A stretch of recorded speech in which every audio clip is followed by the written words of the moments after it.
दादा, पाण्याच्या साठ्याबद्दल नेमकी काय माहिती आहे आपल्याकडे? पाण्याचे साठे गेल्या वर्षीच्या तुलनेने कमी आहेत. फक्त पुण्यामध्ये नाहीत, तर संपूर्ण महाराष्ट्रामध्ये तशा प्रकारची परिस्थिती आहे. मध्ये आम्हाला दर कॅबिनेटला आढावा पाण्याचा काय परिस्थिती मराठवाडा, विदर्भ, पश्चिम महाराष्ट्र, कोकण वगैरे सगळ्या भागामध्ये आणि उत्तर महाराष्ट्र अशी आहे ती सांगितली जाते. आणि तशा पद्धतीनं आम्ही राज्याच्या प्रमुखांनी देवेंद्रजींनी आम्ही सगळ्यांनी सूचना दिलेल्या आहेत की पहिलं पाणी पिण्याच्याकरता राखीव ठेवा आणि शिल्लक राहिलेलंच पाणी हे शेतीला देण्याचं काम करा. आम्हाला साधारण पुढच्या वर्षी जुलैपर्यंत एंडपर्यंत पाणी पुरेल अशा प्रकारचं पाणी राखीव ठेवायचं आहे. आणि तसं जलसंपदा विभागाला स्पष्ट सूचना दीपक कपूर आणि त्यांच्या टीमला दिलेल्या आहेत. त्याच्यावर ते त्यांचं नियोजन करत आहेत. आपल्या पुण्यामध्ये देखील पाण्याची परिस्थिती गेल्या वर्षीच्या तुलनेने थोडीशी बिकट आहे. म्हणून आम्ही साधारण मार्चमध्ये खरीपाची पिकं साधारण मार्चमध्ये काही निघतात त्यावेळेस पुन्हा कालवा सल्लागार समितीची मिटिंग घेऊन एप्रिल, मे, जून, जुलै असं 4 महिन्याचं कसं नियोजन करायचं, कारण बाष्पीभवन किती होतं आहे, बाकीच्याबद्दलचा पाण्याचा वापर कसा होतो आहे आणि त्यावेळेसची धरणाची परिस्थिती काय राहते आणि मग प्यायला पाणी आपल्याला पुणेकरांना किती लागेल तो हिशोब ठेवून बाकीच्या गोष्टी आम्हाला कराव्या लागतात. केंद्रीय समितीने पुण्यातले 2 तालुक्यांचा पाहणी दौरा केलेला होता. त्या संदर्भात मदत मिळण्याबाबत काही प्रक्रिया मधल्या काळामध्ये ज्यावेळेस अवकाळी पाऊस, गारपीट आणि हे सगळं जे नैसर्गिक संकट शेतकऱ्यांच्यावर आलं आणि त्याच्यातनं अनेक फळबागांचं, सोयाबीन, कापूस, त्याच्याचबरोबर अनेक प्रकारच्या फळबागा अशा अनेक प्रकारच्या पिकांचं नुकसान झालं. ते नुकसान होत असताना ताबडतोब पंचनामे करण्याच्या सूचना राज्य सरकारच्या वतीनं देण्यात आल्या. पंचनामे देखील सुरू झाले. काही काही ठिकाणी पालकमंत्री महोदय आणि मंत्री महोदय देखील वेगवेगळ्या पाहणी दौऱ्यावर गेलेले होते. नागपूरला स्वतः मुख्यमंत्री, उपमुख्यमंत्र्यांनी पण एका ठिकाणी पाहणी केलेली आपण सगळ्यांनी पाहिलेलं आहे. आणि लगेचच त्याचे प्रमुख आहेत, जी समिती सेंट्रलला आहे त्याचे अमित भाई शहा हे प्रमुख आहेत. त्यांना सांगितल्यानंतर त्यांनी टीम पाठवलेली होती. त्या टीमनी सर्वे केलेला आहे. आता त्यांचा जो अहवाल जाईल त्याच्यामध्ये 40 तालुके दुष्काळी म्हणून आपण जाहीर केले. साधारण 2,500 कोटी रुपये त्या कामाच्या करता आपण मागितलेले आहेत. आणि इतर ठिकाणी केंद्र सरकारने ज्या नॉर्म्स ठरवले आहेत त्या नॉर्म्समध्ये बाकीचा मंडळ बसली नाही. आणि म्हणून मग आपण आपल्या आपत्ती व्यवस्थापन, मदत पुनर्वसन, विशेषतः मदत पुनर्वसन ह्या खात्याला सूचना दिल्या की बाबा तुम्ही पण बसा. एक कमिटी आहे त्याच्यामध्ये मदत पुनर्वसन मंत्री, कृषी मंत्री, महसूल मंत्री असे अनेक, ग्रामविकास मंत्री, जलसंधारण मंत्री असे मंत्रीगण आहेत. आणि मग त्यांनी माझ्या माहितीप्रमाणे काहीतरी 1200 मंडळं निवडली आणि त्यांना पण केंद्र सरकारनं ज्या सवलती दिलेल्या आहेत तशाच प्रकारच्या सवलती राज्य सरकारने ह्या भागामध्ये देण्याचा निर्णय घेतलेला आहे. साखर कारखानदारी जी आहे त्याच्या बाबतीमध्ये कारखानदारांकडून ओरड होते. इथेनॉलच्या मुद्द्यावरती केंद्राची पॉलिसी जी आहे या पॉलिसी संदर्भात तुमचं केंद्रीय गृहमंत्र्यांशी त्यामध्ये झालंय का? नाही, बोलणं झालं नाही. कारण मध्ये आमचं अधिवेशन चालू असताना आम्ही 2-3दा कॉन्टॅक्ट केलं. त्यावेळेस ते म्हणले की माझ्या बिलं आहेत आणि माझी इतर कामं आहेत, ते संपल्यानंतर तुम्ही या.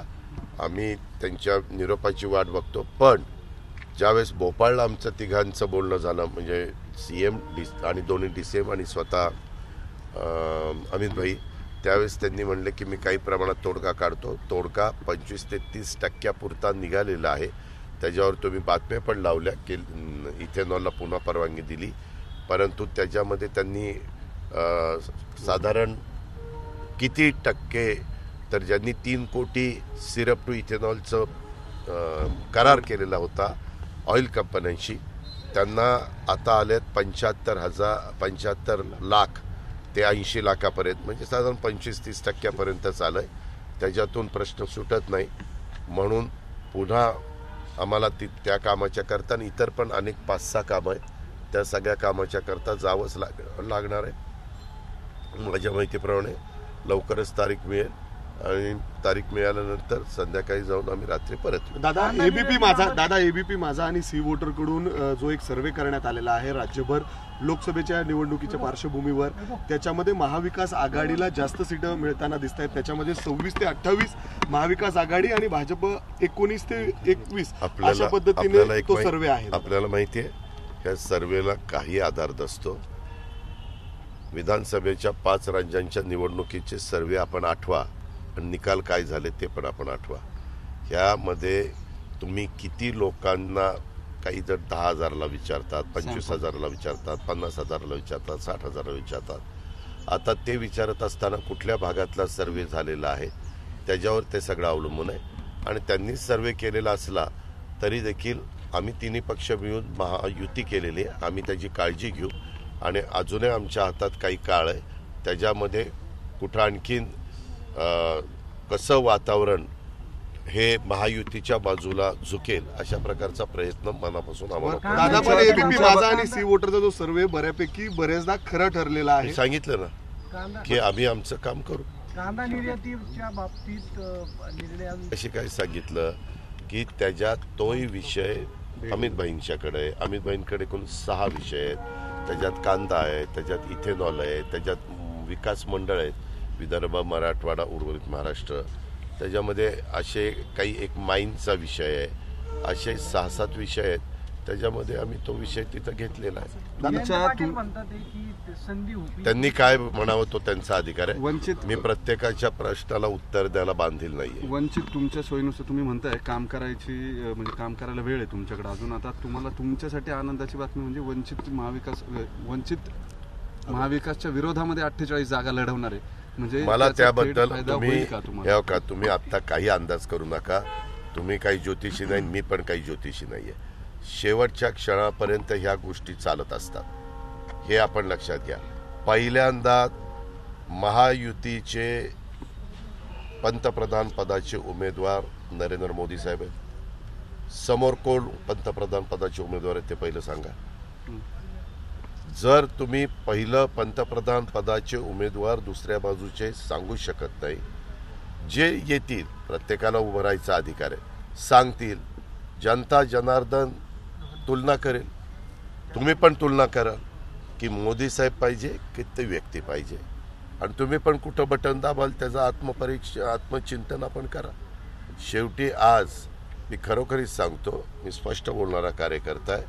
आत्ता तरी देशामध्ये नरेंद्र मोदींच्या शिवाय पंतप्रधान पदाचा योग्य उमेदवार दुसरा कुणी पाहायला मिळत नाही. तुम्ही बऱ्यापैकी आक्रमक झाले.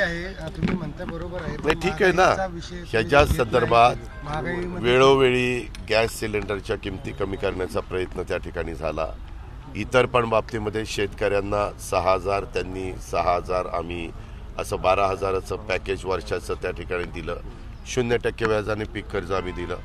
शेतकरी अडचणीत आला त्यावेळेस आम्ही 1 रुपयामध्ये पीक विमा उतरून आता अग्रिम 25% रक्कम परवा दिली, ती 2200 कोटी रुपयाची दिली.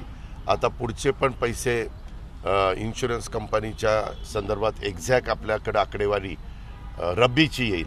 ती आकडेवारी आल्यानंतर किती टक्के पैसे इन्शुरन्सचे जाणार आहेत ते त्या ठिकाणी ठरेल.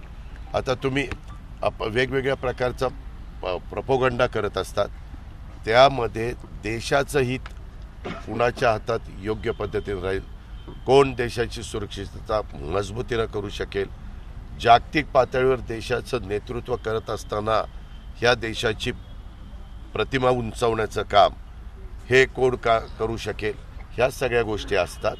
त्याच्यामध्ये एक मुद्दा बघून त्या ठिकाणी चालत नाही, त्याच्यातले अनेक कंगोरे असतात. आणि आत्ताच आपण 3-4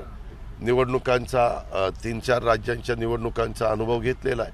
त्यावेळेस पण आपण बघितलेलं आहे छत्तीसगड, मध्य प्रदेश, राजस्थानला काय निकाल लागलेले, आणि तेलंगणाला पण कशा प्रकारचं चित्र. तेलंगणाचे तर मुख्यमंत्री जे होते पूर्वाश्रमीचे, ते तर सगळ्या तुम्हाला जाहिराती द्यायचे, आपल्याकडे पेपरच्या पानं जाहिराती, मी असं केलंय, मी तसं केलंय, मी हे केलंय, मी ते केलंय. तरी देखील ते एका मतदारसंघात पराभूत झाले नाही, एकाकडे निवडून आले आणि त्यांचं सरकार गेलं. हे असं आहे. तुम्ही अंदाज व्यक्त करतात म्हणजे मतदार तशाच पद्धतीनं मनामध्ये विचार करतात असं समजण्याचं दादा, कारण गेले नाही. 2 दिवस तुम्ही फार आक्रमक भाषणं करताय. काल तुम्ही शरद पवार आपल्याला त्रास होतोय का? नाही, शरद माझं मी पवारांचं का नाव- भाषण करावं ह्या संविधानाने मला तो अधिकार दिलाय. प्रश्न त्या तर- अधिकाराच्या बद्दल आपण मला टीका टिप्पणी करू शकत नाही नाही, टीका नाही,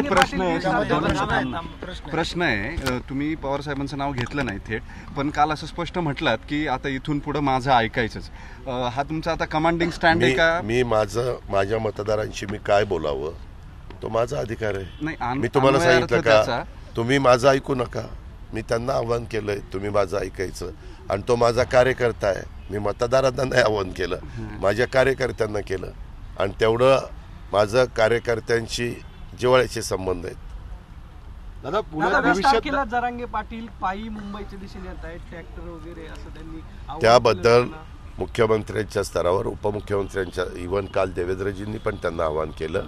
त्याचबरोबर काही मंत्रिमंडळातले सहकारी चर्चा करतात. चर्चेतनं मार्ग काढण्याचा प्रयत्न मनापासून महायुतीचा चाललेला आहे. दादा आणखी पाण्याची पातळी पाहता भविष्यात नवीन वर्षात पाणी कपात लागू होऊ शकते का पुण्यामध्ये? मी म्हणजे ज्या सांगितलं पद्धतीने तुम्ही ना सांगताय की मार्चमध्ये आम्ही कालवा सल्लागार समितीची बैठक घेऊ, त्यावेळेसची वस्तुस्थिती त्या ठिकाणी पाहू, मग निर्णय घेऊ.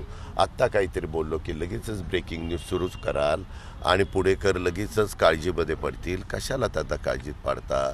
साधारण पुणेकरांना जेवढं गरजेपुरतं पाणी लागेल तेवढं पाण्याचं नियोजन करण्याचा मी आणि माझ्या सगळ्या सहकाऱ्यांचा मनापासूनचा प्रयत्न आहे. दादा बाकी महाज्योती आणि काटकसरीने सारथीची वापरा. प्रश्नपत्रिका जी आहे ती काल 2019 मधली प्रश्नपत्रिकाच पुन्हा झाली. एकाने विचारा रे. बरं, बार्टी सारथीचे पेपर लीक झालेत काल विद्यापीठाने कंडक्ट केलेले. महासंचालकांकडून सातत्यानं या सगळ्या संस्था ज्या आहेत बार्टी, त्याच्याबद्दलची चौकशी केली जाईल आणि कोण दोषी असेल त्याच्यावर कारवाई केली जाईल. दादा कोविडच्या परिस्थितीबद्दल काय सध्या आढावा घेतला कोविडच्या जातोय? परिस्थितीच्या बद्दलचा आढावा घेतला. आमच्यातलाच मंत्रिमंडळातल्या एका सहकार्याला मुंडेंना तो कारण झालेला आहे. थोडंसं त्याची पाठीमागची तीव्रता जी आहे तेवढी नाही आहे, परंतु डॉक्टरांनी सांगितलेलं आहे. मध्ये मुख्यमंत्र्यांनी पण आढावा बैठक घेतलेली होती, त्याच्यामध्ये पण चर्चा झाली. ह्याच्यामध्ये काळजी घेणं, आपण सगळ्यांनी मास्क लावणं, फार जवळ येऊन न बोलणं, फिजिकल डिस्टन्स ठेवणं, अशा काही गोष्टी आहेत. परंतु अजून त्याचं प्रमाण इतक्या मोठ्या प्रमाणात काही पेशंट पण आपल्याकडं पुण्यामध्ये मुंबईमध्ये वेगवेगळ्या भागामध्ये सापडायला लागलेले आहेत. परंतु डॉक्टरांनी पण तुम्ही काही निष्णात डॉक्टरांचं चॅनलला मत बघितलं असेल की घाबरून जाऊ नका, काळजी घ्या, इथपर्यंत त्यांनी आवाहन केलेलं आहे. कार्यकर्त्यांना देखील काल तुम्ही अशा सूचना केल्यात की एका साईडला स्टँड घ्या. नाही, ज्यांना माझ्याबरोबर यायचंय त्यांनी माझ्याबरोबरच या. ज्यांना दुसऱ्या बाजूने जायचंय तर त्यांनी दुसऱ्या बाजूने. माझ्या काय मी काय हुकुमशाही आहे का? माझ्या बाजूने ज्यांना यायचं असेल त्यांनी मग माझी बाजू घेतली तर दुटप्पी भूमिका घेऊ नका असं म्हटलं. मेहरबानी करा, खरं जे बोलतो तेच सांगा. अजून बरेच कार्यकर्ते जे दोन्ही बाजूंना दिसतात, पवार साहेबांच्या कार्यक्रमाला दिसतात, मला तुमच्याकडे सांगायचं दिसतात. आहे काम मी केलेलं आहे. मी सांगायचं काम केलेलं आहे. आता बघू काय त्याच्यात फरक होतोय का नाही. दादा 2 खासदारांचा मीच पुण्यात घेतो. मोर्चा. मला माझ्या दृष्टीने जे योग्य वाटेल ती भूमिका घ्यायला मला मुभा आहे. त्याच्यामध्ये बाकीच्यांनी कुणी मला टोकायचं काही कारण नाही. दादा राष्ट्रवादीच्या 2 खासदारांचा पुण्यात मोर्चा रॅली सुरू होतीये. मोर्चा शिवनेरी पासून सुरू होतोय, पुण्यात सभा होतीये. चांगली गोष्ट आहे, परंतु त्याच्यातल्या एका खासदारांनी जर 5 वर्ष मतदारसंघात लक्ष दिलं असतं तर खूप बरं झालं असतं. त्यातला एक खासदार 1-1.5 वर्षापूर्वी माझ्याकडे आलेला होता, मला राजीनामा द्यायचा. त्या खासदाराला उमेदवारी मी दिलेली आहे. त्या खासदाराला निवडून आणण्याच्या करता जीवाचं रान मी आणि दिलीप वळसे पाटलांनी केलेलं आहे. त्यांना खासगीत असं बोलवा आम्हाला समोरासमोर. आता त्यांचं चाललेलं आहे सगळं, परंतु ते मधल्या काळामध्ये 6 विधानसभा मतदारसंघात फिरत नव्हते. त्यांनी पूर्णपणे दुर्लक्ष केलेलं होतं. त्यांनी पूर्णपणे मला आणि त्यावेळेसचे आमचे वरिष्ठ त्यांनाही सांगितलं होतं मी राजीनामा देतोय. मी एक कलावंत आहे, माझ्या सिनेमावर परिणाम व्हायला लागलेला आहे. मी काढलेला एक सिनेमा तर अजिबात शिवाजी महाराजांच्यावर असला तर ते चालला नाही, आणि माझ्या एकंदरीत प्रपंचावर ह्याच्यावर आर्थिक गोष्टीवर ह्याचा परिणाम होता. अशाही गोष्टी त्यांनी सांगितलेल्या होत्या. मी एखादी बोलणार नव्हतो, परंतु आता ह्यांना आता उत्साह आला, निवडणूक आल्यात ना जवळ, त्याच्यामुळे एक एक पदयात्रा आणि विदयात्रा, कोणाला संघर्ष यात्रा सुचती, कोणाला पदयात्रा सुचती, चालायचं. लोकशाही आहे, लोकशाहीमध्ये प्रत्येकाला आपली आपली भूमिका मांडायचा अधिकार आहे. पदयात्रा काढा. मी पण सगळ्यात साही तालुक्यामध्ये सांगतो की काय कशा पद्धतीनं ह्यांची भूमिका होती, आणि तुम्ही गेल्या 5 वर्षात कितीदा त्यांना आपापल्या मतदारसंघामध्ये पाहिलं. दादा उमेदवारी द्यायला तुम्ही चुकला म्हणजे कुणाला त्यावेळेस उमेदवारी देत असताना योग्य पद्धतीने उमेदवारी दिलेली होती, परंतु नंतरच्या काळामध्ये ते इतक्या लवकर वास्तविक, आता तुला उद्याच्याला मी खासदारकी दिली तर तू विचार करायला पाहिजे, आपण निवडून आलो तर 5 वर्ष आपल्याला त्या मतदारसंघामध्ये फिरावं लागेल, संपर्क ठेवावा लागेल, लोकांची कामं करावी लागतील, त्याच्या संदर्भात जनतेचे प्रश्न सोडावे लागतील. परंतु जर तू पहिल्या 2 वर्षातच ढेपळला आणि मग नंतर 3ऱ्या वर्षी म्हणायला लागला मला राजीनामा द्यायचा, तर मग आम्ही तुमचे एकंदरीत चित्र बघून उमेदवारी देतो, थोडंसं जनमानसात जनाधार काय ते बघून देतो. आता निवडून दिल्यानंतर त्यांनी काय काम करावं, कशा पद्धतीने करावं, हा ज्याचा त्याचा अधिकार असतो. आम्हाला वाटलं होतं की ते वक्ते उत्तम आहेत, वक्तृत्व चांगलं आहे, उत्तम कलाकार आहे, संभाजी महाराजांची भूमिका अतिशय उत्तम पद्धतीनं त्यांनी बजावलेल्या सगळ्या त्या मालिकेच्या काळात महाराष्ट्रातल्या अनेक आमच्या नागरिकांना, ग्रामस्थांना, महिलांना त्याच्या सिरियल लागायचे त्यावेळेस खिळून ठेवण्याचं काम केलं. हे त्यांचे प्लस पॉईंट आहेतच, पण ते प्लस पॉईंट आहे. तू काळजीच करू नको. इथं दिलेला उमेदवार मी आज तुला सांगतो की निवडूनच आणून दाखव.